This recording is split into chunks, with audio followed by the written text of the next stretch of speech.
Welcome to my channel. Tuhan Yesus mau aku mengenal kuasa-Nya. Nas Alkitab diambil dari Lukas pasal 1-10. Pernahkah kamu melihat prajurit atau tentara berbaris? Menurutmu, apa yang terjadi bila seorang perwira memerintahkan seorang prajurit untuk melakukan sesuatu? Prajurit itu harus segera melakukannya. Ia tidak punya pilihan dan ia tidak boleh menolak. Ada seorang perwira Romawi, ia mempunyai banyak prajurit bawahan. Ia tinggal di kota Kapernaum. Ia adalah perwira Romawi yang sangat beribadah. Ia juga banyak menyumbangkan uangnya untuk membangun sebuah rumah ibadah bagi orang-orang Yahudi. Namun ia punya masalah. Pelayan kesayangannya sakit keras. Sakitnya begitu parah sehingga ia tidak mungkin hidup lebih lama lagi. Tapi, tunggu dulu. Ada harapan. Perwira Romawi itu mendengar bahwa Tuhan Yesus berada di Kapernaum. Ia tahu bahwa Tuhan Yesus itu berkuasa. Ia yakin inilah harapannya satu-satunya. Ia meminta tolong kepada tua-tua Yahudi agar menyampaikan kepada Tuhan Yesus bahwa ia perlu bantuan. Ia mengirim utusan untuk menyampaikan pesan, "Tuan, hambaku terbaring di rumah karena sakit lumpuh, dan ia sangat menderita," kata perwira itu kepada Tuhan Yesus. Di zaman itu, sangatlah aneh jika ada seorang perwira meminta tolong kepada rakyat biasa. Namun, perwira ini tahu persis siapa sesungguhnya yang berkuasa, bukan dirinya, bukan atasannya, tetapi Tuhan Yesus. Tuhan Yesus berkata, "Aku akan datang dan menyembuhkan hamba-Mu." Perwira itu tahu persis apa arti berkuasa, dan ia tahu bahwa Tuhan Yesus berkuasa atas segala sesuatu. Perkataannya juga penuh kuasa, karena Dia adalah Tuhan. Perwira itu pun segera mengutus sahabat-sahabatnya untuk menyampaikan pesan kepada Tuhan Yesus. "Tuan, janganlah bersusah-susah, sebab aku tidak layak menerima Tuan di dalam rumahku. Sebab itu, aku juga menganggap diriku tidak layak untuk datang kepadamu. Tetapi, katakan saja sepatah kata, maka hambaku itu akan sembuh." Sungguh mengherankan ucapan perwira Romawi itu.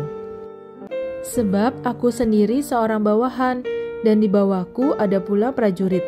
Jika aku berkata kepada salah seorang prajurit itu pergi, maka ia pergi, dan kepada seorang lagi datang, maka ia datang. Ataupun kepada hambaku kerjakan ini, maka ia mengerjakannya." Perkataan perwira itu menunjukkan bahwa ia tahu benar apa arti berkuasa. Apa arti berkuasa? Berkuasa berarti memegang kendali atas segala sesuatu, mengatur segala sesuatu, dan segala sesuatu pasti taat. Perwira itu juga tahu persis hanya Tuhan Yesuslah yang punya kuasa semacam itu. Karena Tuhan Yesus adalah Tuhan. Tuhan Yesus bisa mengatur segala sesuatu. Karena segala sesuatu ada di bawah kendalinya.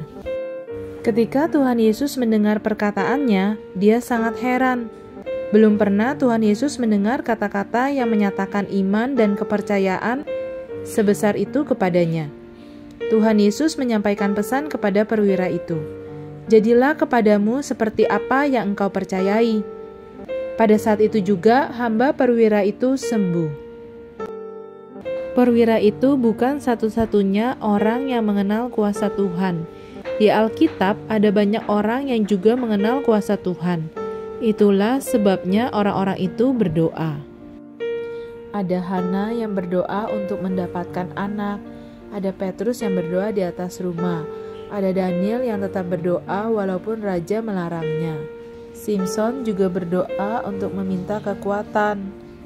Dan Salomo pun berdoa meminta hikmat diperkenan Tuhan. Yohanes pun mengajar murid-muridnya berdoa.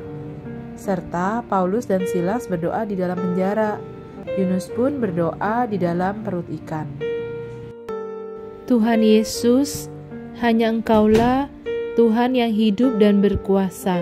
Aku percaya bahwa segala sesuatu ada di bawah kendali-Mu. Tidak ada yang tidak bisa Kau atur. Ya Tuhan Yesus, terus tambahkan dan berilah iman yang demikian padaku. Amin. Ingatlah, dimanapun kita berada, apapun yang sedang kita hadapi, Tuhan selalu tahu. Ketika kamu lelah dan tawar hati karena usahamu tidak berhasil, ingatlah, Tuhan tahu kamu sudah mencobanya semaksimal mungkin. Ketika kamu menangis dan hatimu sangat berduka, ingatlah, Tuhan menghitung air matamu. Ketika kamu merasa bahwa hidupmu seakan berhenti dan sang waktu melewatimu begitu saja, ingatlah, Tuhan sedang menunggu bersama-sama denganmu. Ketika kamu merasa kesepian dan semua teman-temanmu sibuk, bahkan hanya untuk menerima teleponmu, ingatlah, Tuhan ada bersamamu. Ketika kamu berpikir bahwa kamu sudah mencoba segalanya dan tidak tahu kemana lagi harus melangkah, ingatlah, Tuhan mempunyai jalan keluarnya. Ketika tidak ada satupun yang masuk akal dan kamu dalam kebingungan serta frustrasi, ingatlah, Tuhan mempunyai jawabannya. Ada sebuah kondisi yang tidak mungkin.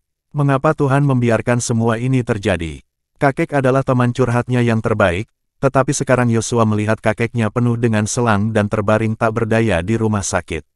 Dokter bilang ini adalah stroke. Kita harus menunggu hasil laboratorium untuk mengetahui apakah ada kerusakan tetap di otaknya. Saat ini, ia tidak bisa bicara dan tidak bisa bergerak. Mama memberikan penjelasan ke papa sambil terseduh-seduh. Yosua berjalan di lorong rumah sakit dengan putus asa. Ia teringat bagaimana kakek mengajarinya memancing. Selain itu, kakek selalu punya banyak cerita menarik. Apa jadinya kalau kakek tidak bisa berbicara lagi dan tidak bisa bergerak? Ya Tuhan, tolong sembuhkan kakekku. Aku ingin kakek kembali seperti dulu lagi. Namun, kemudian Yosua merasa alangkah egoisnya dia hingga berdoa seperti itu, maka ia berdoa lagi. Tapi Tuhan, seandainya kakek tidak bisa lagi seperti dulu, tolonglah aku agar bisa menunjukkan kepadanya bahwa aku tetap mencintainya sama seperti dulu. Begitu selesai berdoa, Yosua melihat papa, mama, dan dokter keluar dari kamar kakek. Roma pasal 8 ayat 26-28. Ayat 26. Demikian juga Roh membantu kita dalam kelemahan kita, sebab kita tidak tahu bagaimana sebenarnya harus berdoa, tetapi Roh sendiri berdoa untuk kita kepada Allah dengan keluhan-keluhan yang tidak terucapkan. Ayat 27.